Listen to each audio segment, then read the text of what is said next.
Seguimos adelante en telereportaje. Se encuentran esta mañana de la Red Inocente Justin Brooks, Audrey Ann McGinn, Marco Maclis, Paulina Aguilar Cervantes, Miguel Abraham Suárez Sansores. Pues forman parte de esta Red Inocente y creo que es interesante el trabajo que realizan y vamos a platicar con ellos al respecto. Muy buenos días, bienvenidos a telereportaje. Buenos días. Cuéntenos de qué se trata esta Red Inocente. Se trata de establecer proyectos inocentes, es decir, liberar las personas inocentes en las cárceles que ya son condenados, sentenciados, y dicen que son inocentes, entonces investigamos su caso, y si después de la investigación decidimos que sí, realmente son inocentes de los crímenes de cuales son condenados, intentamos liberarlos de la cárcel. Muchas veces hay gente inocente que está en las cárceles por expedientes mal integrados y más en este país, en México, observamos mucho ese fenómeno. Uh-huh. Sí, nosotros solamente trabajamos con los hechos. Según los hechos, no pueden ser legalmente inocentes, nada más por mal proceso, digamos. Tienen que ser absolutamente inocentes según los hechos.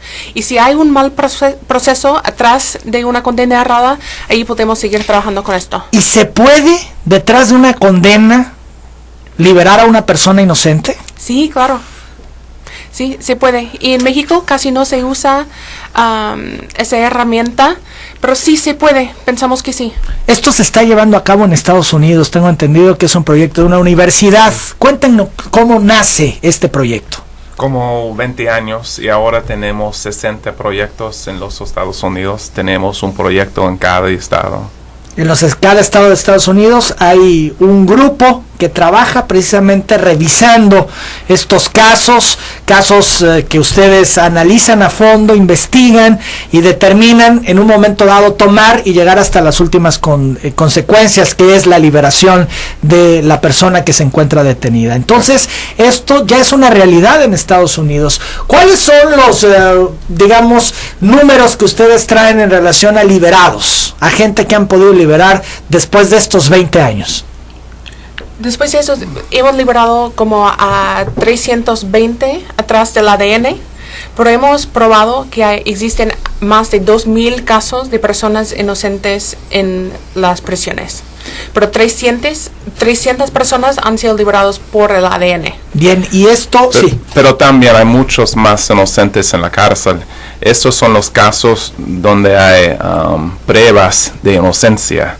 Y eso es el problema. Que ustedes tienen documentadas de alguna manera y que son casos que entiendo seguirán llevando su curso, ¿verdad? Exactamente. Bien, para terminar de liberarlos, entiendo que esto lleva mucho tiempo y no es un asunto que pudiera atenderse con prontitud, por eso es que no son muchos los casos en 20 años. Claro, tarda a veces, pues hemos estado investigando un caso por 15 años, donde hemos ido a la corte. Ellos nos denegaron, entonces seguimos peleando por ellos porque creemos que tenemos la prueba para probar la inocencia. A veces tarda años en encontrar un testigo o en encontrar la evidencia que necesitamos para hacer una prueba biológica. ¿Y cómo surge la idea? ¿De dónde nace? Esto es, ¿ustedes detectan inconsistencias, irregularidades, fallas en el sistema judicial de su país? Sí. Bueno, hay inocentes en la cárcel no es una idea nueva, pero después del ADN, con ADN tenemos la posibilidad de aprobar su inocencia. Claro, cuando surge ya la prueba como tal del ADN, entiendo que ustedes observan la posibilidad de hacer este trabajo, que es un loable trabajo, que es importante lo que ustedes realizan, ¿no? ¿Ustedes creen que esto se puede hacer en un país como México, que puedan llevar a cabo este proyecto en un país como el nuestro? Absolutamente. Sí, el problema de personas inocentes en las cárceles es un problema humano. Es algo humano, como la gente se equivoca. No somos perfectos. Lo más que intentamos ser perfecto, no lo somos. Entonces, es un problema humano. Los testigos se van a equivocar. Los políticos se van a equivocar. Los fiscales, los defensores, los jueces. Entonces, es un problema de la humanidad. No es un problema de un sistema en particular. Entonces, si un testigo identifica mal al acusado, se equivocan. No es necesariamente un problema con el sistema, es un problema que somos humanos y nos equivocamos. Entonces hay que solucionar esos problemas. ¿Se están llevando ya a cabo este proyecto en otros países, por ejemplo, de Latinoamérica? Sí, hay un proyecto que existe en Colombia, que ya tiene como 6 o 7 años en Bogotá, y han liberado como 6 o 7 personas. Entonces, existe. Y tenemos proyectos en Chile, en Argentina, en Puerto Rico, y Perú. Y también hay proyectos en Australia, Irlanda, y en Taiwán también. Y la idea es que también sea en México una realidad, entiendo. Ustedes buscan que en nuestro país se lleven a cabo este tipo de proyectos. ¿Y hay algún estado que eche a andar esta situación que ustedes realizan, este proyecto? Pues aquí están estableciendo un proyecto acá. Entonces van a empezar con una convocatoria para establecer el proyecto y empezar a trabajar con los estudiantes y investigar casos bien. También tenemos un proyecto en Tijuana y se están estableciendo otro proyecto también en Mexicali. ¿Ya entonces es una realidad en Tabasco, Miguel? Sí, tuvimos una plática con el director de la División de Ciencias Sociales y Humanidades de LOHAT. De hecho, ellos vienen ahorita a inaugurar una mesa de trabajo, y con esos maestros vamos a lanzar la convocatoria para los estudiantes y los que quieran, pues, estudiantes destacados y se puedan adherir al proyecto Inocente. Ahí vamos a empezar a hacer los Bien, trabajos. entonces esto se hace a través de universidades. Sí. Son los estudiantes de Derecho quienes tienen esta posibilidad de pues practicar, de aprender, de meterse a los casos para tratar de liberar a gente inocente. Sí, uno de los objetivos es enseñar a los estudiantes que aprendan, ¿no? Pero aprenden haciendo. Aprenden en la práctica. En la práctica, exactamente. Y los estudiantes los incorporamos como a la vida práctica de los abogados, incluso de reformas judiciales, y que se han reincorporado como a la vida social, laboral, política del Estado, que se han tomado en cuenta, con las fallas que se van detectando, se vayan corrigiendo con reformas, y ellos van trabajando con el Ejecutivo, con el Legislativo, se van involucrando totalmente. Entonces esto es una realidad, Miguel. La UJAT va a llevar a cabo este proyecto. Sí, así es, ahí estamos trabajando. Es excelente. ¿Y cómo le puede hacer la gente? Seguramente ahora que está escuchando mucha gente al respecto, pues se va a interesar, gente que tiene a familiares en la cárcel y que dicen ellos que son inocentes. ¿Cómo pueden hacer contacto con ustedes? ¿Cómo toman ustedes un caso? ¿Hay requisitos que cumplir para que ustedes tomen un caso, Miguel?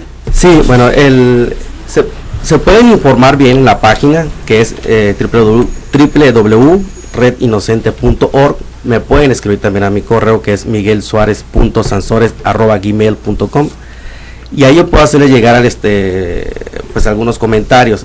Pero también apenas se va a lanzar la convocatoria y vamos a integrar al equipo de estudiantes que puedan recibir los expedientes, ¿no? Tienen que llenar un cuestionario. Se va a analizar si son viables para llevar su defensa, y en base a eso vamos trabajando.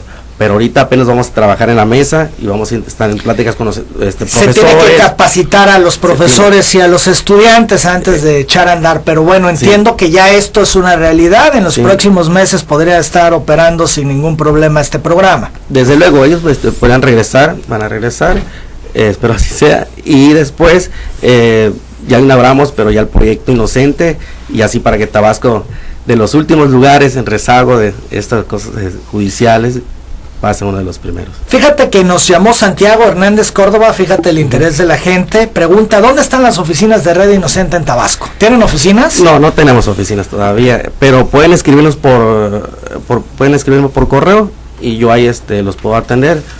Ya he tenido otras personas, e incluso ahí los cité en la UJAT, y vamos a atender igual a otras personas que están interesadas. Nancy Herrera Alonso pregunta cómo puede contactar a las personas del proyecto Red Inocente. Igual, de la misma manera. Repetimos entonces los correos electrónicos. Sí, es miguelsuarez.sansores@gmail.com, y en Red Inocente pueden escribir, ahí está para hacer contacto, es www.redinocente.org. ¿Se hace contacto? ¿Viene algún apartado que diga Tabasco? No, pero ahí los pueden dirigir, pueden escribir y ahí me dirigen el correo a mí. Sí, porque escuchándoles mucha gente seguramente tendrá interés, ¿no? Sí. Es muy bueno, nada más tiene que especificar dónde ocurrió la condena, si es de Tabasco, entonces ahí nos ponemos en contacto con Miguel para empezar con la investigación. Claro, de hecho ya se tiene un caso en Tabasco de un liberado. Miguel, tú nos platicabas hace algunas semanas al respecto, ¿no? Sí, liberamos una persona, aceptamos un caso piloto, yo me junté con un grupo de abogados, me llevaron la defensa gratuita y liberamos a Luis Gustavo en base a la mala confesión, defensa inadecuada, y aparte en el peritaje decía todo lo contrario, ¿no? Entonces en base a eso se apeló y se liberó a Luis Gustavo. ¿Cuánto tiempo estuvo esta persona detenida? Un año estuvo en la cárcel. Bien, entonces esto demuestra las deficiencias en el sistema judicial, ¿no? Sí, desde luego, y más ahorita, por ejemplo, que se va a vivir una transición del escrito al juicio oral. Platicaba con aquí las personas que se va a vivir lo del ensayo y error, ¿no? Entonces, alguien tiene que pagar esas consecuencias del aprendizaje, o de corrupción, o del error humano, y se pueden meter inocentes a la cárcel, o incluso liberar a personas que realmente cometieron un delito, ¿no? Entonces tiene que haber un proyecto que vaya liberando, que vaya saneando eso. Bien. Como proyecto inocente. Tengo entendido que también hay un programa que se llama Acceso Capacitación. ¿Nos pueden platicar al respecto? Sí, capacitamos a abogados que en sistemas donde existe una reforma, donde están cambiando del sistema inquisitivo al sistema acusatorio. Y estamos capacitando a ellos en técnicas y destrezas de litigación oral. Entonces hacemos cursos básicos donde aprenden cómo hablar en frente de un juez, cómo convencer a un juez de su caso con un argumento en vivo, oral. Es un poco lo que vemos mucho en las películas estadounidenses, exacto, ¿no? Cuando se dan este tema de casos judiciales, de tribunales y de llegar al juez y de presentar la argumentación, ustedes les enseñan todos estos elementos que tendría que tener el defensor, entiendo. Exactamente, las técnicas de cómo argumentar en frente de un juez o para nosotros un jurado, pero son las mismas técnicas y es un curso muy divertido donde aprendimos haciendo, no vienen nada más para escucharnos a nosotros hablar, vienen y realmente hacen una práctica de cómo hacer un alegato, cómo hacer un interrogatorio. Entonces es algo muy muy práctico donde aprenden realmente haciendo los ejercicios. Muy bien, pues interesante esto, yo creo que va a ser todo un éxito en Tabasco, mucha gente seguramente se pondrá en contacto con ustedes. Yo les agradezco mucho su presencia. ¿Con qué mensaje nos dejan? Que el sistema falla y hay que corregirnos y no debemos de tener un ego tan elevado para decir que no nos equivocamos. Hay que solucionar los problemas porque sí hay inocentes en las cárceles y si hay inocentes en la cárcel sigue siendo el culpable ahí en la calle. Es el problema real. Entonces hay que luchar para solucionar esos problemas aquí por todo México. Muy bien, pues muchas gracias, Miguel. Felicidades por los 60 años de esta radio. Gracias. Feliz cumpleaños. Muchas gracias, sí, cumplimos el lunes pasado 60 años de transmisiones. Felicidades. Muchas gracias. Bueno, pues yo les deseo mucha suerte en su estancia en Tabasco, que concluyan muy bien todos los trabajos que tienen proyectados. Sí, muchas gracias. Gracias. Muchas gracias al profesor Justin Peter Brooks, a la profesora Audrey Ann McGinn, al profesor Marco Maclis, a la licenciada Paula Aguilar Cervantes y al licenciado Miguel Abraham Suárez Sansores de la Red Inocente. Yo a la pausa regreso con más información.